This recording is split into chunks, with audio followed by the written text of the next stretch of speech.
ধরণীর গর্ভসম্ভূতম বিদ্যুৎপুঞ্জ সমপ্রভম কুমারং শক্তিহস্তঞ্চ লোহিতাঙ্গং নমাম্যহম। ভূমির গর্ভে তুমি স্থিত, তোমার শক্তি বিদ্যুৎ পুঞ্জের মতো। তুমি কুমার, তুমি শক্তিশালী, তুমি রক্তবর্ণ, তোমাকে জানাই প্রণাম। আমরা বলছি মঙ্গলের কথা। নিচস্থ অবস্থা থেকে পুনরায় শক্তি সঞ্চারে আগ্রহী মঙ্গল। মঙ্গল প্রবেশ করতে চলেছে সিংহ রাশিতে। 7ই জুন কালপুরুষে আসবে শক্তি। মঙ্গল তুঙ্গ হয় মকর রাশিতে এবং মকর রাশির সঙ্গে মঙ্গলের রয়েছে বিশেষ ঘনিষ্ঠ সম্পর্ক। এই মকর রাশি বা লগ্নের মানুষদের জন্য কি ঘটতে পারে? মঙ্গল অষ্টমভাবে সিংহ রাশিতে মিত্রক্ষেত্রে অগ্নিতত্ত্বে প্রবেশ করতে চলেছে। কি ঘটতে পারে এর ফলে? কতটা প্রভাবিত হতে পারেন মকর রাশি বা লগ্নের মানুষরা? অষ্টমভাবে মঙ্গলের এই সঞ্চার কি আদৌ বিপদ ডেকে নিয়ে আসবে, নাকি প্রচুর প্রাপ্তির সুযোগ সৃষ্টি করবে? কোনো মৃত মানুষের সম্পত্তি প্রাপ্তির যোগাযোগ তৈরি করে দেবে এই মঙ্গল, নাকি তন্ত্রবিদ্যার প্রতি আগ্রহ সৃষ্টি করবার চেষ্টা করবে এই মঙ্গল? সেটাই আমরা খুঁজে বার করবার চেষ্টা করব আজকে আমাদের এই ভিডিওতে। তাহলে দেরি না করে চলে আসা যাক মূল আলোচনা প্রসঙ্গে। আমরা কিছু পজিটিভিটি এবং তার সঙ্গে সঙ্গে কিছু সাবধান বার্তা আপনাদের সঙ্গে শেয়ার করবার চেষ্টা করব। অষ্টমভাবে মঙ্গল প্রবেশ করেছে। চতুর্থপতি অন্যতম মক্ষ ত্রিকোণের অধিপতি, তিনি অষ্টমে প্রবেশ করেছেন। অর্থাৎ মকরের সাবকনশিয়াস মাইন্ড কিন্তু এই সময় অ্যাক্টিভেটেড হতে দেখতে পাওয়া যাবে। বেশ কিছু না পাওয়া জিনিসপত্র মঙ্গল চাইতে শুরু করবেন এবং মঙ্গলের সেই প্রাপ্তির সম্ভাবনা সেটাও কিন্তু বাড়তে দেখতে পাওয়া যাবে। চতুর্থপতি একাদশপতি মঙ্গল অষ্টমে অবস্থান করবার কারণে বাড়ির কোনো মৃত ব্যক্তির সম্পত্তি প্রাপ্তির সম্ভাবনা, সেই সম্পত্তি নিয়ে যে জটিলতা ছিল সেগুলো কেটে যাওয়ার সম্ভাবনা সেটা দেখতে পাওয়া যাবে। পৈতৃক সম্পত্তি কিংবা পারিবারিক সম্পত্তি বন্টনের ক্ষেত্রে যে সমস্ত জটিলতাগুলি ছিল সেগুলির রিমুভ হওয়ার সম্ভাবনা সেটা বাড়তে দেখতে পাওয়া যাবে। খুব সহজভাবেই সেই ধরনের জটিলতাগুলিকে বর্জন করতে সক্ষম হবেন আপনারা। মঙ্গলের সরাসরি দৃষ্টি পড়বে একাদশভাবে, বাড়বে আরোগ্য লাভের সম্ভাবনা। মকর রাশি মকর লগ্নের সেই সমস্ত মানুষ যাদের কোনো অপারেশনের যোগাযোগ হয়েছিল, যাদের অপারেশন করবার প্রয়োজনীয়তা সৃষ্টি হয়েছিল, সেই সমস্ত মানুষগুলির অপারেশন খুব সাকসেসফুল হওয়ার সম্ভাবনা তৈরি হবে এবং তার ফলে তাদের আরোগ্য লাভের প্রচেষ্টা সেটাও কিন্তু পুরোপুরিভাবে সফল হবে। যে সমস্ত মকর রাশি বা লগ্নের মানুষজন বিদেশ যাত্রার পরিকল্পনা করেছিলেন, বিদেশে লং টার্মে থাকার প্রচেষ্টা, পার্মানেন্ট রেসিডেন্ট হয়ে যাওয়ার চেষ্টা, এই সমস্ত যারা করছিলেন, অর্থাৎ যারা দেশের থেকে বিদেশে যাওয়ার প্রতি বেশি আগ্রহ পোষণ করছিলেন, তাদের ক্ষেত্রে সময়টা ভালো হতে চলেছে। তাদের ক্ষেত্রে উন্নতি, যোগাযোগ বৃদ্ধি ইত্যাদির সম্ভাবনা পুরোপুরি বাড়তে দেখতে পাওয়া যাবে। তারা কিন্তু বিদেশের মাটিতে পা রাখতে পারবেন, বিদেশে স্থিত হতে পারবেন। পরবর্তী বিষয়টি হলো ঋণ। বহু মানুষ রয়েছেন যারা জানেন একটা লোন পেলে তাদের ব্যবসার ক্ষেত্রটি পুরোপুরি ওপেন হয়ে যাবে, তারা ব্যবসাটা প্রপার ওয়েতে করতে পারবেন। ব্যবসার ক্ষেত্রে ডেভেলপমেন্ট দেখতে পাওয়া যাবে, ব্যবসার ক্ষেত্রে ইমপ্রুভমেন্ট দেখতে পাওয়া যাবে। সেই সমস্ত মানুষদের ক্ষেত্রে কিন্তু ডেভেলপমেন্ট অনেক অনেক বেশি। সেই সমস্ত মানুষ কিন্তু নিজেদের জীবনে উন্নতি করতে পারবেন। ঋণ প্রাপ্তির সম্ভাবনা তাদের ক্ষেত্রে বাড়বে। যারা হাউস বিল্ডিং লোনের জন্য বহু দিন ধরে চেষ্টা করছেন কিন্তু কোনো না কোনো কারণে ব্যাংক আপনাকে লোন দিচ্ছে না, এবার কিন্তু সেই লোন প্রাপ্তির সম্ভাবনা সেটা বাড়তে দেখতে পাওয়া যাবে। সুতরাং কিছু নেগেটিভিটি থাকলেও সেই নেগেটিভিটির আউটকাম হিসেবে যে পজিটিভিটি দেখতে পাওয়া যাবে, সেই পজিটিভিটি কিন্তু মকর রাশি বা লগ্নের মানুষদেরকে অনেকটা এগিয়ে দেবে। মঙ্গল সিংহ রাশিতে প্রবেশের সাথে সাথে আপনারা কিন্তু 6th হাউসে দেবগুরু বৃহস্পতিকে পাচ্ছেন। ফলে রাশিচক্রের নেগেটিভিটি সেটা কিন্তু অনেকটাই ব্যালেন্সড কন্ডিশনে থাকছে, তাই আপনাদের দুশ্চিন্তার বিরাট কোনো কারণ সেটা কিন্তু থাকছে না। এরপরে আমরা কয়েকটা নেগেটিভ বিষয় বোঝার চেষ্টা করব। খেয়াল রাখতে হবে অষ্টমে মঙ্গল, একাদশপতি উপচয় ভাবাধিপতি মঙ্গল, তিনি অষ্টমভাবে বসে রয়েছেন এবং এই ক্ষেত্রে কিন্তু আঘাতপ্রাপ্তি, সামান্য রক্তপাত ইত্যাদি সংযোগ রয়েছে। তাই সাবধান হতে হবে আপনাদেরকে। পায়ের নিচের অংশে, হাঁটুতে, হাঁটুর নিচে আঘাতপ্রাপ্তির সম্ভাবনা এটা কিন্তু পূর্ণমাত্রায় রয়েছে, তাই অবশ্যই আপনাদেরকে সাবধান হতে হবে। নিজেদেরকে ভালো রাখার চেষ্টা এটা আপনাদেরই করতে হবে। পরবর্তী বিষয়টি হলো ঋণ। ঋণ আপনি পাবেন, আপনার যে ইনস্ট্যান্টেনিয়াস প্রবলেম সেটা সলভ হবে, কিন্তু এই সময় যে ঋণ আপনি পাবেন তার সঙ্গে কিছু প্রশ্নবোধক চিহ্ন জুড়ে থাকবে এবং এই প্রশ্নবোধক চিহ্নগুলির কারণে আপনারা কিন্তু সহজ ঋণ প্রাপ্ত হবেন না। হতে পারে ঋণ প্রাপ্তির জন্য কিছু এক্সট্রা মর্টগেজ রাখতে হলো, হতে পারে আপনাকে হাই ইন্টারেস্ট রেটে লোন নিতে হলো। এই সমস্ত বিষয় কিন্তু হতে পারে, এবং যদি মঙ্গলের প্রভাবে এই নেগেটিভিটিগুলো আসে সেই ক্ষেত্রে সেখান থেকে কিন্তু সহজে বেরিয়ে আসতে পারবেন না। অর্থাৎ মঙ্গল যদি এই সময় লোন করিয়ে দেয় তাহলে দেখতে হবে যেন সেই লোনের কারণে পরবর্তীকালে আপনি বিপদে না পড়েন। হায়ার ইন্টারেস্ট রেট কিংবা অতিরিক্ত হাই ইএমআই এর জন্য আপনি প্রবলেমে পড়তে পারেন। এটা কিন্তু বুঝে আপনাকে লোনের দিকে এগোতে হবে। কতটা প্রয়োজন আপনার লোন নেওয়ার এটাও অবশ্যই বুঝতে হবে, এবং যদি কোনোভাবে লোন অ্যাভয়েড করা যায় সেটা অবশ্যই আপনাকে করতে হবে। পরবর্তী বিষয়টি হলো অষ্টমভাবে মঙ্গলের অবস্থান। চতুর্থপতি মঙ্গল ভূমি, বাড়ি, জমি, জায়গা ইত্যাদি বন্টন হলেও আপনাকে বঞ্চিত করবার একটা প্রচেষ্টা, সেটা কিন্তু আপনার অন্যান্য অংশীদারদের মধ্যে দেখতে পাওয়া যাবে, এবং এই সমস্ত শরিক ব্যক্তিবর্গ তারা কিন্তু সমবেত জোটবদ্ধ হয়ে আপনাকে বঞ্চিত করতে চাইবেন। তাই অবশ্যই পেপারস ঠিকঠাক রাখতে হবে, এবং কাজটা যে এগোচ্ছে তার উপরে পুরোপুরি নজরদারি এটা আপনাকে অবশ্যই রাখতে হবে। এছাড়াও অষ্টম ভাবস্থ মঙ্গল জিনিসপত্রের হানি ঘটাতে পারে, শারীরিক সমস্যা এটাও দিতে পারে। মকর রাশির ক্ষেত্রে অষ্টমভাবে মঙ্গলের অবস্থান এটা কিন্তু সত্যি শুভ নয়। একটু খেয়াল রাখতে হবে, নিজেকে সুস্থ রাখার চেষ্টা এটা অবশ্যই করতে হবে। সাবধানতা অবলম্বন করতে হবে আগুন থেকে। মঙ্গল চতুর্থপতি, তিনি স্বয়ং বিদ্যুৎ, আগুন, ধারালো অস্ত্র, পশু পাখির কামড়, বাইটস ইত্যাদিকে নির্দেশ করেন। তিনি চতুর্থপতি অর্থাৎ গৃহকে নির্দেশ করছেন। তার সঙ্গে সঙ্গে তিনি এখন অষ্টমে, অর্থাৎ বাড়ির কোনো ইলেকট্রিক্যাল অ্যাপ্লায়েন্সেস, বাড়ির আগুন, ইলেকট্রনিক জিনিসপত্র সেগুলির কারণে আপনি কিন্তু স্বয়ং ক্ষতিগ্রস্ত হতে পারেন। আবার বাড়ির পোষ্য প্রাণীর আক্রমণের শিকার হওয়ার একটা সম্ভাবনা এটাও কিন্তু রয়েছে। কেটে যাওয়া, রক্তপাত ইত্যাদির কারণে কষ্টপ্রাপ্ত হতে পারেন মকর রাশি বা লগ্নের মানুষরা। প্রতি মুহূর্তে চলার পথে সাবধান হতে হবে, পাঠ করতে হবে রেগুলার বেসিসে মহামৃত্যুঞ্জয় মন্ত্র। তাহলে এবার আমরা চলে আসব নক্ষত্র সম্পর্কিত আলোচনা প্রসঙ্গে। ইতিমধ্যে যাদের জ্যোতিষ সম্পর্কে আগ্রহ জেগেছে, যারা ভাবছেন জ্যোতিষ শিখবেন, জ্যোতিষটাকে শিক্ষণীয় বিষয় হিসেবে গ্রহণ করা যায়, ঋষিবাণী নিয়ে এসেছে একটি কনডেন্সড কোর্স, এবং যেখানে জ্যোতিষের সঙ্গে সঙ্গে হস্তরেখাবিদ্যা, সংখ্যাতত্ত্ব, বাস্তুশাস্ত্র একত্রে শেখানোর ব্যবস্থা রয়েছে।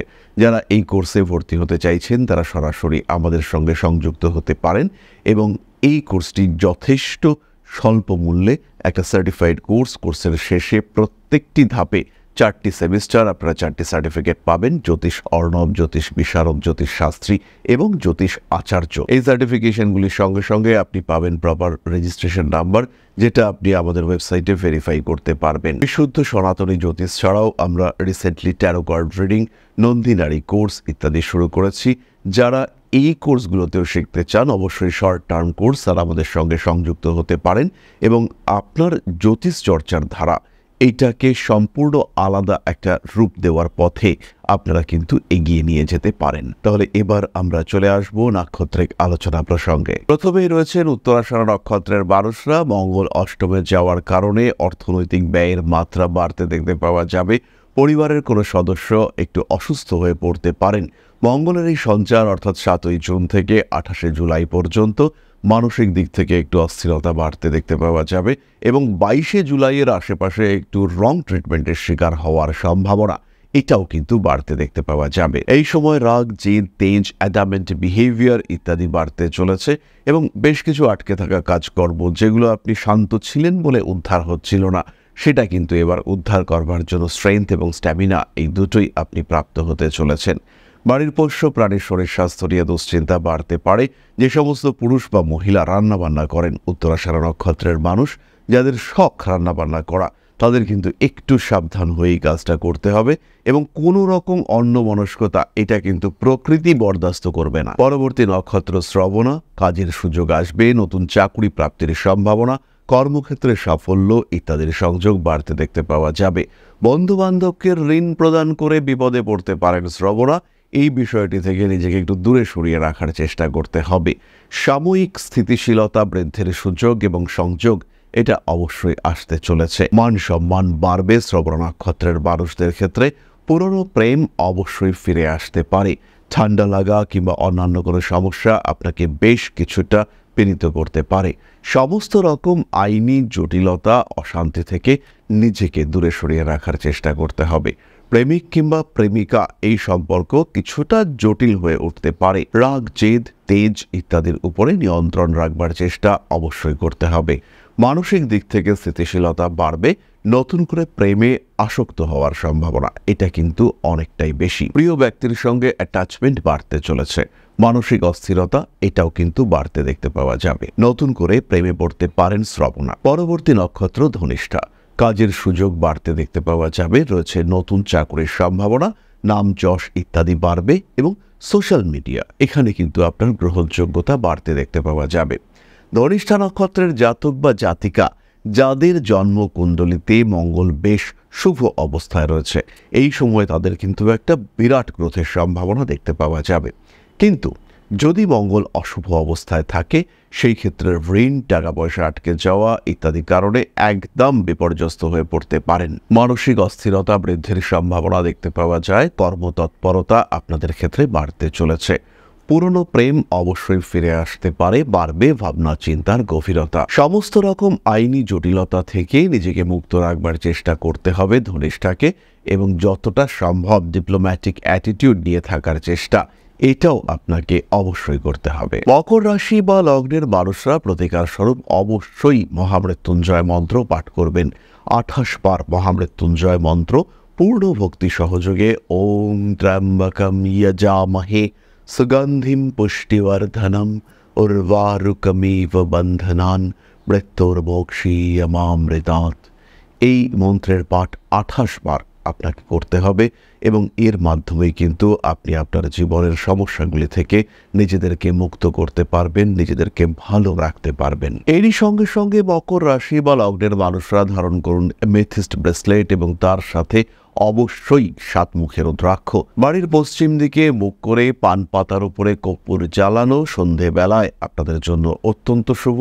মঙ্গলের সমগ্র সঞ্চারকালে এই কাজটি আপনাদেরকে করে যেতে হবে। বাইক চালাবেন অত্যন্ত সাবধানে। সাবধানতাই হলো সবচেয়ে বড় প্রতিকার। খেয়াল রাখতে হবে এই সময়টা কিন্তু বিরাট শুভ নয়। একটু নিয়ন্ত্রণ অবশ্যই আপনাকে ভালো থাকতে সাহায্য করবে। তাহলে এবার আমরা চলে আসব আলোচনার পরবর্তী পর্যায়ে, অর্থাৎ আপনাদের প্রশ্নে জ্যোতিষের উত্তর। তবে তার আগে একটি ছোট্ট বিষয় আপনাদের সঙ্গে শেয়ার করতে চাইব। আশা করি পরম পিতার আশীর্বাদে সবাই খুব ভালো আছেন। জীবনে চলার পথে বিভিন্ন সময় বিভিন্ন ক্ষেত্রে আমরা প্রত্যেকেই কিছু না কিছু জনহিতকর কার্য করে থাকি। রাস্তায় যদি একজন মানুষ এসে আমাদের কাছে সাহায্য চায়, আমরা যতটুকু সম্ভব তাকে সাহায্য করবার চেষ্টা করি। কখনো কিছু অর্থের বিনিময়ে, কখনো তাকে কিছু খাদ্য সামগ্রী কিনে দিয়ে, কখনো গাছের জল দিয়ে, কখনো পাড়ার রাস্তার কুকুরটিকে খেতে দিয়ে আমরা সমাজের উন্নতি করবার চেষ্টা করি। আমরা সমাজের প্রতি আমাদের সামাজিক দায়বদ্ধতা পালন করবার চেষ্টা করি। কারণ প্রত্যেকেই আমরা মানুষ, প্রত্যেকের মধ্যেই রয়েছে মনুষ্যত্ব। প্রত্যেকেই আমরা অপরকে সাহায্য করবার জন্য অল্প বিস্তর দায়বদ্ধ। এই ভাবনা নিয়েই অধ্যাত্ম, সেবা এবং প্রকৃতি পূজনের ব্রতী হয়েছে আমরা। আপনাদের সহযোগিতায় গঠন হয়েছে পরম ব্রহ্ম মিলন মঠ ও সেবাশ্রম। দীর্ঘদিন ধরেই, প্রায় বিগত 3 বছর ধরে বিভিন্ন সময়ে, বিভিন্ন অবস্থায়, বিভিন্ন পরিস্থিতিতে মানুষের পাশে গিয়ে আমরা দাঁড়িয়েছি। মানুষের পাশে যতটা সম্ভব সাহায্য করবার চেষ্টা আমরা করেছি আমাদের ক্ষুদ্র সামর্থ্যে। বারংবার আমরা পেয়েছি আপনাদের সাহচর্য, বারংবার আপনারা বাড়িয়ে দিয়েছেন আপনাদের সহযোগিতার হাত। তাই আরও একবার আপনাদের সামনে আজ আমি আবার এসেছি পরবর্তী কর্মসূচিকে বাস্তবায়িত করবার জন্য। বিগত দিনগুলিতে বিভিন্ন সময় আমরা বিভিন্ন ক্ষেত্রে ডোনেশন কর্মসূচি করেছি। আমরা শীতকালে কম্বল বিতরণ করেছি, মোজা চটি বিতরণ করেছি, মশারি বিতরণ করেছি ডেঙ্গুর সময়, করোনার সময় খাদ্য সামগ্রী বিতরণ করেছি আমরা। তার সঙ্গে সঙ্গে ছোট ছোট শিশুদের পড়াশুনো এগিয়ে যাওয়ার জন্য সারা বছরের সমস্ত শিক্ষা উপকরণ আমরা বিতরণ করেছি। তাদের সঙ্গে আমরা সময় কাটিয়েছি। এদের শিক্ষার ক্ষেত্রে যাতে ডেভেলপমেন্ট হয়, তাই বেশ কিছু এলাকায় আমরা সম্পূর্ণ বিনামূল্য কোচিং সেন্টার পরিচালনা করছি। এবং বিশেষ বিষয়টি হলো যে প্রত্যেকটি ক্ষেত্রেই আপনারা কিন্তু প্রত্যক্ষ বা পরোক্ষভাবে আমাদের সঙ্গে আছেন। এই কর্মসূচিগুলিকে সঠিকভাবে এগিয়ে নিয়ে যাওয়ার জন্য এবার প্রয়োজন হয়ে পড়েছে একটি পরিকাঠামো, একটি সুগঠিত আশ্রমের, যেখানে বেশ কিছু মানুষ আশ্রয় পাবে, যেখানে বেশ কিছু বৃদ্ধ বৃদ্ধা তাদের দিনগুলিকে আরেকটু খুশির মধ্যে নিয়ে আসতে পারবেন, যেখানে বেশ কিছু অসহায় শিশু তাদের অভিভাবক খুঁজে পাবে, যেখানে বেশ কিছু নিষ্পাপ প্রাণ বিকশিত হওয়ার সুযোগ পাবে, যেখানে বেশ কিছু নিষ্পাপ প্রাণী তারা তাদের আশ্রয় খুঁজে পাবে। এই আশ্রম পরিকল্পনার জন্য, তার পরিকাঠামো নির্মাণের জন্য আমরা একটি জায়গা সিলেক্ট করেছি। সেই জায়গাটি ক্রয় করবার জন্য প্রয়োজন বিপুল অর্থের, যেটি কেবলমাত্র আমাদের প্রচেষ্টায় সংগ্রহ করা অসম্ভব। তাই আপনাদের প্রত্যেকের কাছে ছোট্ট অনুরোধ, প্রত্যেকেই অল্প অল্প করে এগিয়ে আসুন। প্রত্যেকের বিন্দু বিন্দু অনুদানে একদিন সিন্ধু স্বরূপ গড়ে উঠবে পরম ব্রহ্মমিলন মঠ ও সেবাশ্রম। আমাদের প্রত্যেকের স্বপ্ন সমাজের জন্য কিছু করে যাওয়ার, সমাজকে উন্নততর পর্যায়ে নিয়ে যাওয়ার এই যে প্রচেষ্টা, এই যে ইচ্ছে, এই যে উদ্যম, এই উৎসাহ বাস্তবায়িত হবে আপনাদের সহযোগিতার মাধ্যমে। তাই আপনাদের প্রত্যেকের কাছে স্বনির্বন্ধ অনুরোধ, যতটুকু সম্ভব, যতটুকু সামর্থ্য, হতেই পারে অতি ক্ষুদ্র সেই সামর্থ্য, কিন্তু এসে পাশে দাঁড়ান। ইতিমধ্যেই বহু মানুষ তাদের যথাসম্ভব সাহায্যের হাত আমাদের দিকে বাড়িয়েছেন। আমরা তাদের প্রতি কৃতজ্ঞ, আমাদের আন্তরিক ধন্যবাদ আমরা জানাই তাদের প্রতি। এবং আপনাদের কাছেও আমাদের অনুরোধ, আপনারাও একটু একটু করে এগিয়ে আসুন। সবাই যদি অল্প অল্প করে এগিয়ে আসি, তাহলেই কিন্তু বিরাট কোনো স্বপ্ন বাস্তবায়িত হতে পারবে। সকলেই যদি অল্প অল্প করে এগিয়ে আসি, তাহলেই কিন্তু বিরাট এই মহান কর্ম বাস্তবায়িত হতে পারবে। একদিন আমার আপনার প্রত্যেকের স্বপ্ন পরম ব্রহ্মমিলন মঠ ও সেবাশ্রম আধ্যাত্ম সেবা এবং প্রকৃতি পূজনের এই মহান দায়িত্ব নিয়ে এগিয়ে আসতে পারবে, একটি জায়গা তৈরি করতে সক্ষম হবে। সবাইকে জানাই অগ্রিম ধন্যবাদ এবং শুভেচ্ছা। সবাই খুব ভালো থাকবেন। নমস্কার। তাহলে এবার আমরা চলে আসি আপনাদের প্রশ্নে। প্রশ্ন করেছেন অঙ্কিতা মণ্ডল, 23/3/2004, 11টা। আমি নার্সিং স্টুডেন্ট, ক্যারিয়ারের বিষয়ে জানতে চাই। অঙ্কিতা, প্রথমেই বলি, তোমার ক্যারিয়ার যথেষ্ট ভালো এবং 28 বছর বয়সের পর থেকে তোমার ক্যারিয়ারে পূর্ণ গ্রোথ এটা তুমি দেখতে পাবে। তার আগে যে সমস্ত চাকরি করবে বা যে সমস্ত কর্মক্ষেত্রে সংযুক্ত থাকবে, সেটা কিন্তু স্থিতিশীল হবে না।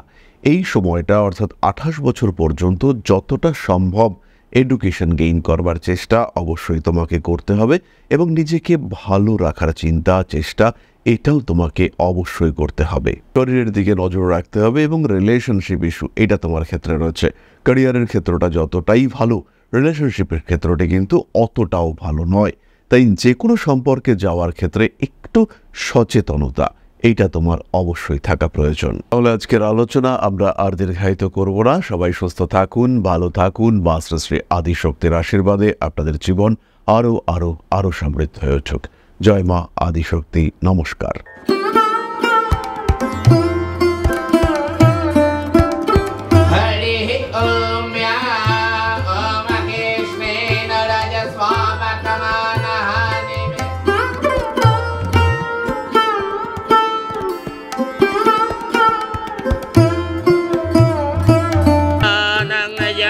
हेतुश्च पयस्नानं विद्युज्वदां ह्रीं ह्रीं ह्रीं हुं हुं सिद्धे सिद्धिं शक्तिदेयं स्वाहा।